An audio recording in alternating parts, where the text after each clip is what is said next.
Boa tarde a todos, mais um vídeo aqui pro canal dos velhos companheiros. Eu sou o Bruno Coradelli. Uma coisa que com certeza muitos que estarão vendo esse vídeo, uma situação da qual vocês já passaram, seja no trabalho, seja na escola, seja em alguma reunião de família, seja no meio da rua, que é quando você está conversando com uma mulher, ou um homossexual, ou algum militante do movimento negro, e você fala a seguinte frase: não, eu sou a favor dos direitos iguais, mas eu não concordo com o feminismo. E a resposta que você escuta logo em sequência é: se você não conhece, você não é mulher, você não pode opinar. Ou se você não é homossexual, você não pode falar sobre LGBT, que tá confuso assim. Se você não é negro, você não pode falar sobre a militância negra. Isso é um tipo de argumento que me deixa completamente louco, porque é aquela ideia de atacar a pessoa e não de fato debater a ideia que está sendo proposta. Tipo aquela ideia dos argumentos éticos de Aristóteles. Mas é interessante que essas pessoas que se utilizam deste argumento para fugir de um debate eficiente, como fez a senhora Kéfera no programa da Fátima Bernardes, são aquelas que mais têm ideias para o mundo perfeito e mais falam de coisas das quais eles nunca vivenciaram. Tipo, nossa, mas os pobres... Você não é pobre, então você não deveria falar de pobres. Ah, mas a fome é uma coisa terrível. Você já passou fome? Se você nunca passou, você não pode falar sobre fome. Nossa, a violência está terrível. Você já levou um tiro? Se você nunca levou um tiro, você não pode falar de violência. Nossa, o câncer é uma doença tão terrível. Você já teve um? Já sentiu na pele como é um? Se você não sentiu, você não pode falar. Nossa, a merda tem um gosto tão ruim. Você já comeu merda pra falar? Tem coisa que você não precisa passar. Você não precisa sofrer na pele para compreender o que de fato é, ou se é algo positivo ou ruim. Você vê como aquilo se comporta dentro da realidade objetiva. Até, por exemplo, quando a mulher fala: não, você não pode falar sobre feminismo porque você é um homem. Ah, então você não pode falar de machismo porque você é uma mulher. É a mesma lógica. Se o seu sexo interfere diretamente com aquilo que você pensa, então você não pode falar do outro lado. E se você fala com o outro lado do problema, você não pode compreender aquilo, porque, como você disse, o seu pensamento está interligado diretamente àquilo que você é biologicamente. E eu queria muito que essas pessoas me traçassem um paralelo entre a xota e o cérebro, ou entre a piroca e o cérebro. Porque você fala, você é mulher, se você não é mulher, você não compreende. Mas você pensa com a xota ou você pensa com o cérebro? Nossos cérebros são iguais. A mesma coisa, tipo, você fala que feminismo, machismo é ruim, você pensa com a piroca, você pensa com o cérebro. Você pensa com o cérebro. Então, qual a lógica biológica disso? Isso é aquela ideia essencial de uma ideologia no pensamento de um sector. Tipo, ele não tem como prosseguir. Ele é algo tão absurdo que não tem como dar sequência a essa ideia de pensamento. É algo que é muito louco. Por exemplo, o feminismo, o movimento negrista, eles são, por essência, uma ideia, uma ideologia. Você não compreende uma ideologia com a sua definição biológica. Você compreende uma ideia com o seu cérebro. Então, você fazer parte de uma característica biológica não muda o fato que você vai pensar sobre aquilo como qualquer outro e você vai analisar como aquilo funciona dentro da realidade objetiva, a qual você faz parte também. Como aquela ideia se comporta dentro da realidade e afeta todas as pessoas.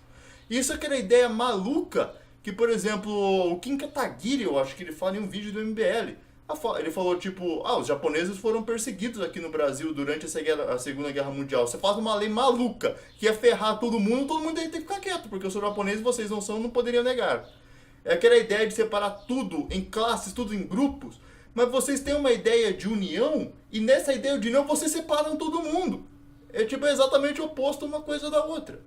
Até, por exemplo, que a Kéfera falou no programa da Fátima Bernardes. Nossa, Fátima Bernardes de manhã é pra acabar, pelo amor de Deus. Bons tempos que tinha Dragon Ball Z. Que não era o local dele de fala. Bom, na verdade era porque ele estava com o microfone na mão, né? Mas tudo bem. E ela fala toda essa ideia que é bem segregacionista. Tipo, você pode falar disso, ele pode falar daquilo, não pode falar daquilo, não pode falar daquilo. Mas você tem tatuado você tem um pulso tatuado no seu pulso, que é no mínimo um pouco bizarro. Sobre o feminismo, que é uma tatuagem do feminismo negro, mas você é branca. Tipo, seguindo a sua própria lógica. Que é isso? Tipo, tá dando bug na minha cabeça. Tipo, essas discussões que não levam a nada e não fazem o menor sentido. por exemplo, pergunte para uma feminista, vocês são a favor ou contra a prostituição? Vai dar um bug na cabeça, que ela vai falar, ela é dona do próprio corpo, mas ao mesmo tempo o corpo dela foi transformado em objeto para os homens e ela é dona... Não chega a ponto nenhum, porque tem aí um paradoxo que ninguém chega a conclusão nenhuma, e nem tentam chegar também. Até é interessante que essas pessoas mais militantes da causa, que mais debatem a causa, já deixando bem claro, o feminismo ele é por essência uma ideia, um conceito. E para conhecer esse conceito você tem que pensar, você tem que ver quais foram os pensadores por trás daquilo, quais são as ideias pertencentes àquilo. Não é uma questão biológica, é uma ideia. Aquilo não está fazendo surgir um novo ser, aquilo está tendo ideias que serão aplicadas dentro da realidade. E essas pessoas que deveriam ter conhecimento dessas ideias, mal são capazes de citar escritoras feministas históricas. No máximo o que vão fazer é falar da Simone de Beauvoir e Sartre. Mas quem foi, por exemplo, Olympe de Gouges? Mary Wollstonecraft, Beth Friedan, Margaret Sanger.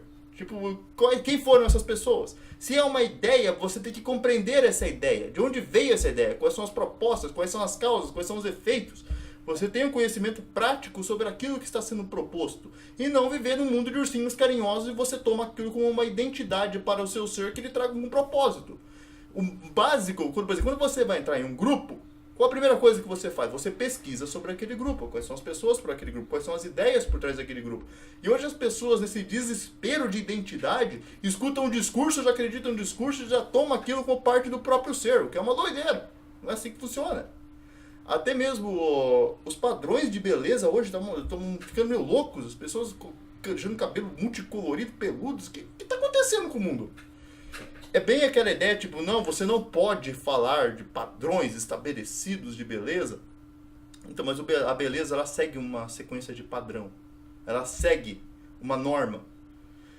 Mas você não pode fazer esse tipo de coisa. Então, gente, existem pessoas feias. Eu sou feio. Existe feiura no mundo.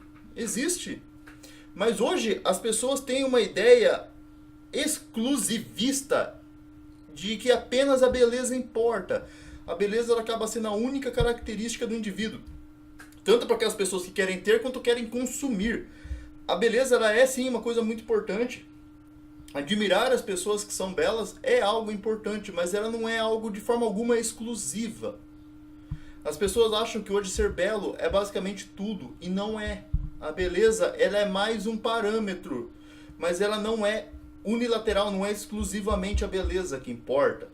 Eu sei que isso pode parecer meio Caxias, mas é verdade. Tipo, a pessoa tem que ter noção do seu próprio ser. Por exemplo, eu não sou uma pessoa muito bonita, então o que eu tenho a oferecer de qualidades? Eu vou estudar, vou me tornar uma pessoa inteligente, eu posso oferecer uma inteligência para as pessoas, eu posso desenvolver alguma habilidade esportiva, oferecer essa habilidade esportiva para as pessoas, eu posso ser um grande pintor, oferecer desenhos, fazer um bom trabalho.